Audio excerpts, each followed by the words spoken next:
Oh, Doctor. Nice to see you again. I'm glad that you decided to come. Thank you. So, the last time that you came in to see me, we talked about how you and your girlfriend had broken up. Correct. And there were a lot of things that this was causing for you.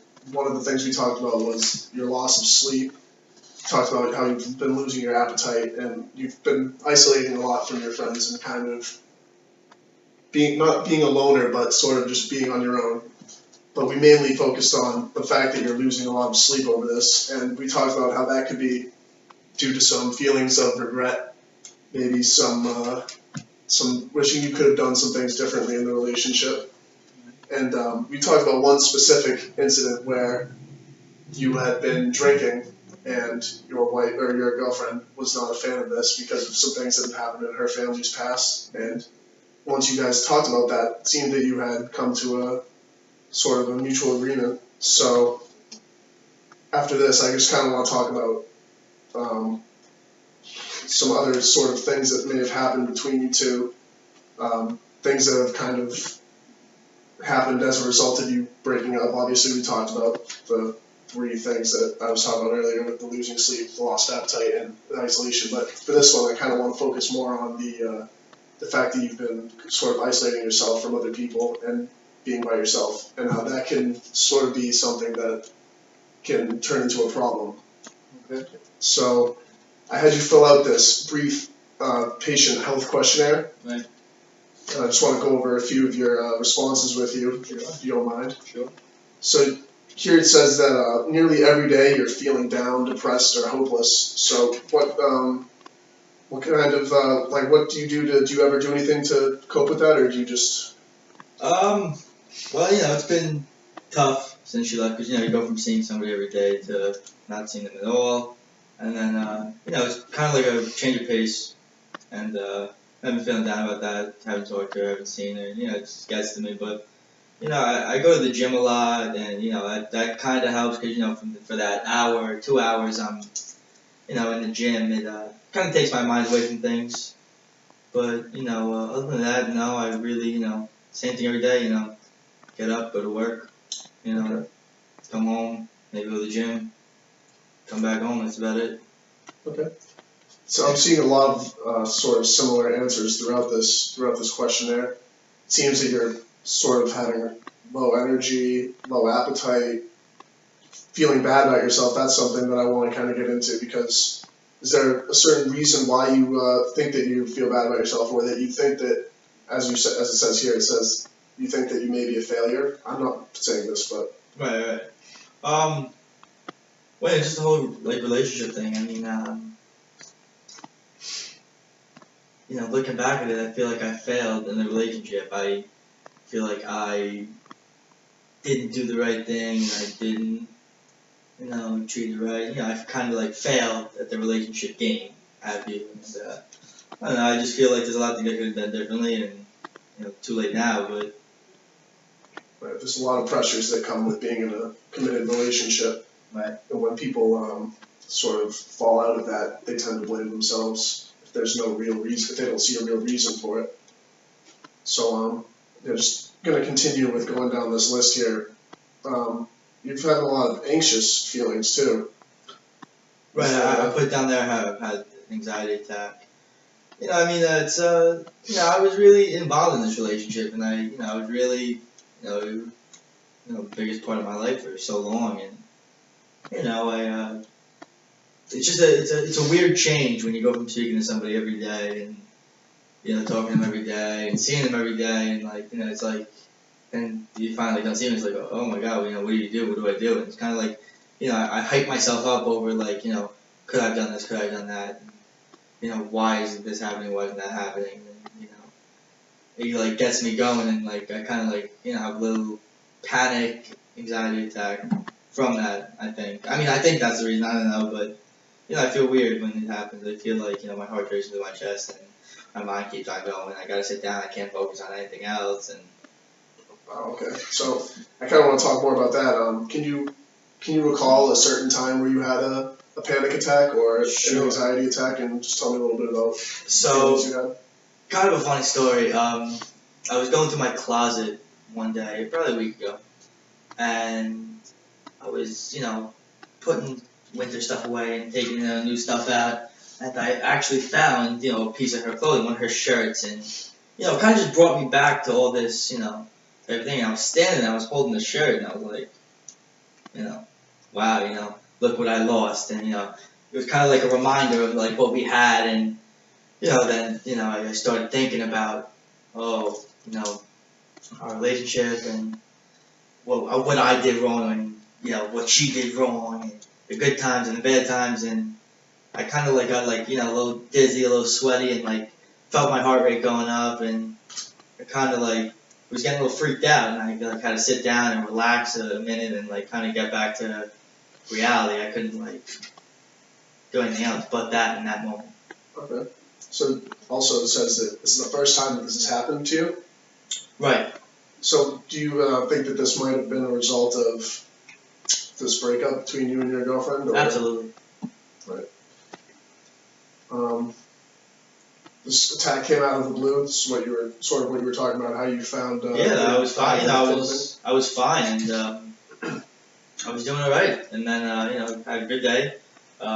It was at nighttime. I just I went to the gym, went to work that day, and pretty normal day. And I just said, hey, let me straighten out my closet and get my spring clothes out. And out of the blue, I saw it, and boom.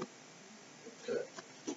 So you said that these problems are making it very difficult for you to work, do day-to-day activities. So what I want to do right now is kind of think of one goal maybe that you can avoid either thinking about your ex-girlfriend, or ways that you can avoid, or other ways for you to cope with the feelings of panic. Something that can calm you down, something that you, maybe a new song you like to listen to. Or... So talking about the goal to avoid, one thing just came to mind that I do a lot is I check her Facebook and I check her other social media, and kind of consistently throughout the day. Maybe she put something up, or maybe she said something, or maybe she liked something, or whatever. I probably check that a lot, maybe once every 2 hours, and that's kind of crazy when you think about it. But maybe that could be one of my goals. Not maybe even deleting her off it. I don't know. Maybe not checking her, deleting her. Just I don't know. Maybe that'd make it a little easier for me. It does sound like it could be a very effective way, because social media is something that we all have access to, and something that a lot of people are kind of glued to their phones, looking at their phones. It's so public, and so it's right there. So. It's almost impossible to not see it sometimes. Right. To move on, well, we can talk more about the goals in a little bit, but I also want to keep talking about this questionnaire that you filled out. Okay. You said the most stressful thing in your life is dealing with the fact that you are alone, and just being alone and being by yourself in your home. So there's, I just want to ask you what you do when you're alone by yourself. Do you just like sit around, you watch TV? Well, I for the most part try to keep busy. Around the house. I haven't really been out, since this. But when I'm home, I kind of just hang out there. I just sit down, watch TV, listen to music. I'll clean, I'll cook sometimes, but nothing productive. I just kind of sit there. Okay, well, I think we definitely need to find a way for you to be productive with your time being alone. Are there any sort of, you say that you cook and do all these other things, but is there anything that makes you really happy that you do by yourself that you can kind of lean on, or maybe even just something just to get out and be with other people? Well, I do, at my gym, there's a basketball court. I do, enjoy playing basketball. It keeps me active, keeps me moving. It's fun, I've always liked playing, so that's probably something I, enjoy. Okay. So, yeah, off this, I just want to talk about, I want to make some more goals, because I think that dealing with being alone is more of a problem than maybe the anxiety attacks right now, because I think that the anxiety attacks might be a result of you being alone, just not knowing what to do with yourself. And so you said that going to the gym Right. playing basketball makes you happy, so I'm going to put that down as one of the goals. Okay. So, Yeah, no, I like that. how often do you usually go to the gym to play basketball per week, would you say? Now, maybe once a week, but, when everything was good and, stable, I was probably playing ball maybe 4 to 5 times a week. Oh, wow, spending more time at the gym than with her. Huh? Of course. That's something that can definitely, a lot of like physical activity can get our thoughts off of things like that. So maybe instead of going once a week, you can up it up to 2 or 3 times a week for now and see how you feel. Definitely. Okay. So when you are at your house, you're inevitably eventually going to be at your house by yourself at some point. So what's something you can do at home to kind of take your mind off of her? I mean, I'm thinking that you say that, when I was younger, maybe 10, 11, I used to go visit my grandmother and my grandfather at their house, and my grandfather would always be doing these kind of like jigsaw puzzles, and it kind of, made me happy, made me, it was like a fun little thing I could do, it was like kind of keep the mind going, and I feel like maybe that would bring me back to like a happier place and time. Maybe I could try that. That's good. Some jigsaw puzzles. Yeah, keep the mind stimulated. Okay.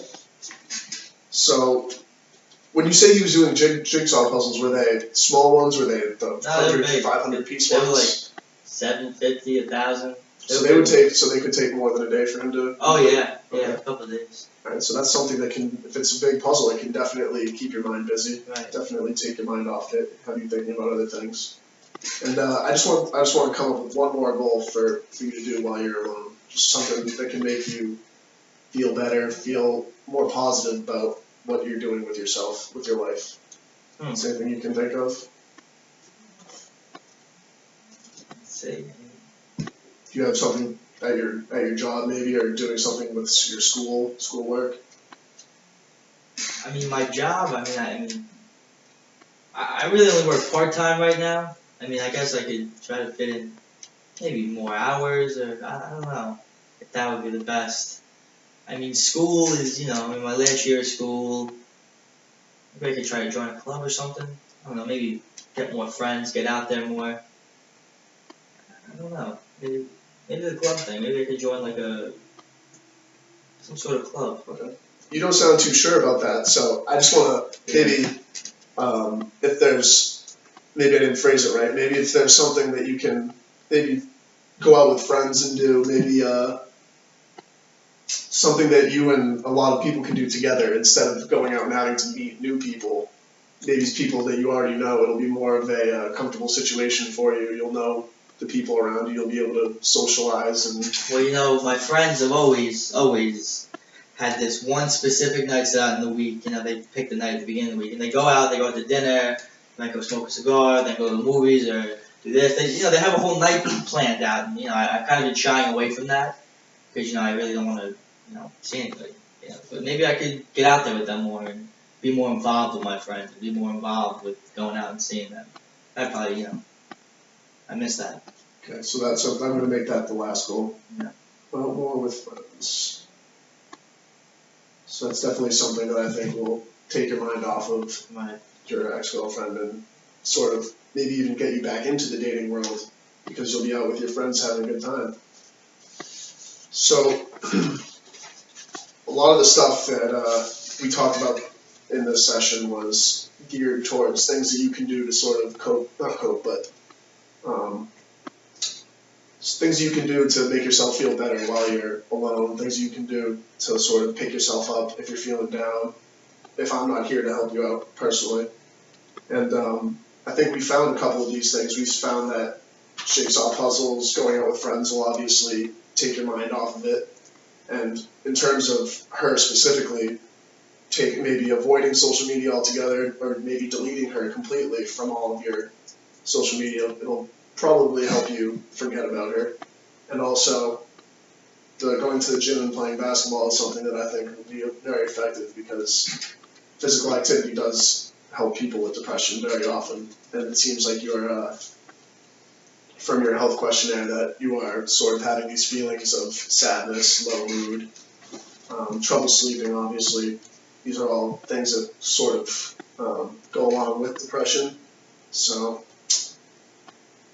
I believe that we can end this by saying that you have